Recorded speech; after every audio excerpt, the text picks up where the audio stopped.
News cast में आपका बहुत बहुत स्वागत है। मैं हूं आपके साथ नीलम दुबे। चलिए रुक करते हैं आज की बड़ी खबरों का। पहली रात्रि चौपाल है और हमने इसको घोघरा में लगाया है, जो कि जहां पर लगभग 80 से 90% लोग जो हैं अनुसूचित जनजाति के यानी आदिवासी समाज के लोग हैं। और आज बड़ी संख्या में इस चौपाल में जनता उपस्थित हुई और कुल मिलाकर के 2-3 तरह की बड़ी चीजें सामने आई हैं जिस पर हम लोग अब काम कर रहे हैं।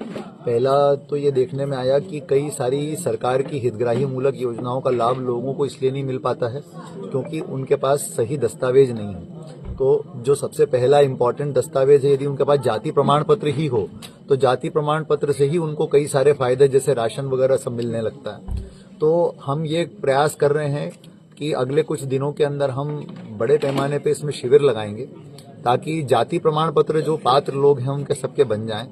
दूसरा, सबके समग्र और आधार, ये कई बार ऐसा होता है कि समग्र और आधार की लिंकिंग नहीं है, आधार और मोबाइल नंबर की लिंकिंग नहीं है, KYC नहीं हुआ है।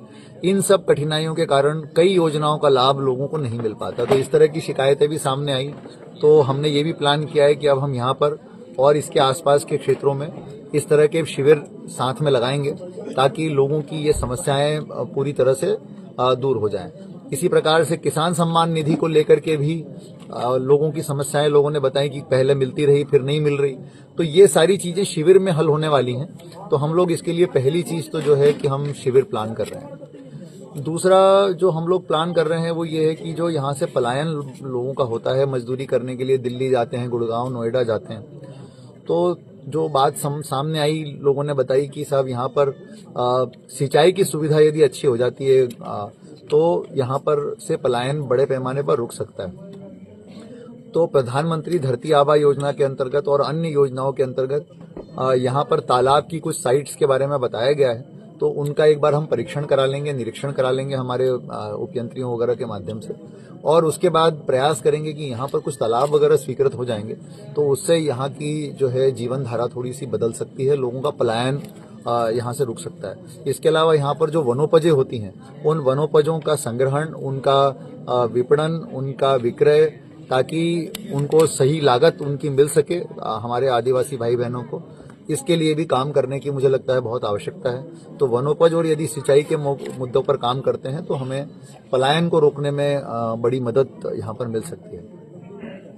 इसके अलावा लोगों ने सामान्य जो चीजें, हाँ एक चीज और इम्पोर्टेंट है, जो आंगनवाड़ी भवन और स्कूल भवन यहाँ पर बहुत लंबे समय से जो है अधूरे पड़े हुए हैं और उसके पीछे ये भी बात सामने आई है कि कई प्रकार की अनियमितताओं के भी लोगों ने आरोप लगाए हैं। तो ये बहुत ही गंभीर इशू है और इस पर मैंने जांच के लिए निर्देश दिए हैं और मैंने कहा है कि ये यदि जिन लोगों ने इसमें गड़बड़ियां की हैं उनके खिलाफ सख्त कार्रवाई होनी चाहिए और यदि पुलिस कार्रवाई करना पड़े तो पुलिस कार्रवाई भी की जानी चाहिए और हमको रास्ता निकालना पड़ेगा कि ये जो निर्माण अधूरे पड़े हैं इनको तत्काल पूरा किया जाए।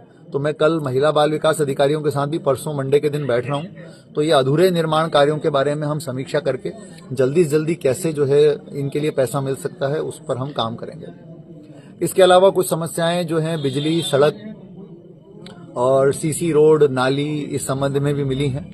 तो हम लोग इस संबंध में संबंधित अधिकारियों को यहाँ पर भेज रहे हैं, वो आकर के चीजों को देखेंगे और क्या बेहतर सॉल्यूशन हो सकता है निकालने का प्रयास करेंगे। तो मुझे खुशी है कि ग्रामीण जन जो है यहाँ पर बड़ी संख्या में आए, इसमें महिलाएं, बच्चे सब आए और हमने कई विषयों पर यहाँ पर बात की। यहाँ पर हमारा राजस्व महाअभियान के अंतर्गत जो B1 है उसको पढ़ करके भी सुनाया गया और 15 प्रकरण, तो 15 फौती प्रकरण निकल करके आए जिसमें ग्रामीणों ने बताया कि ये फौत हो गए हैं, इनकी मृत्यु हो गई है, अब इनकी जगह जो है उत्तराधिकारियों के नाम चढ़ाए जाएं। तो वो कार्रवाई भी यहाँ पर इमीडिएटली की जा रही है। तो कुल मिलाकर के कई सारे मुद्दे यहाँ पर बड़ी सार्थक चर्चा लोगों के साथ हुई है, लोगों ने उसमें सक्रियता से भाग लिया। हम प्रयास करेंगे कि जितना जल्दी से जल्दी इन समस्याओं का हम निराकरण करा सकें, हम कोशिश हमारा यही रहेगी।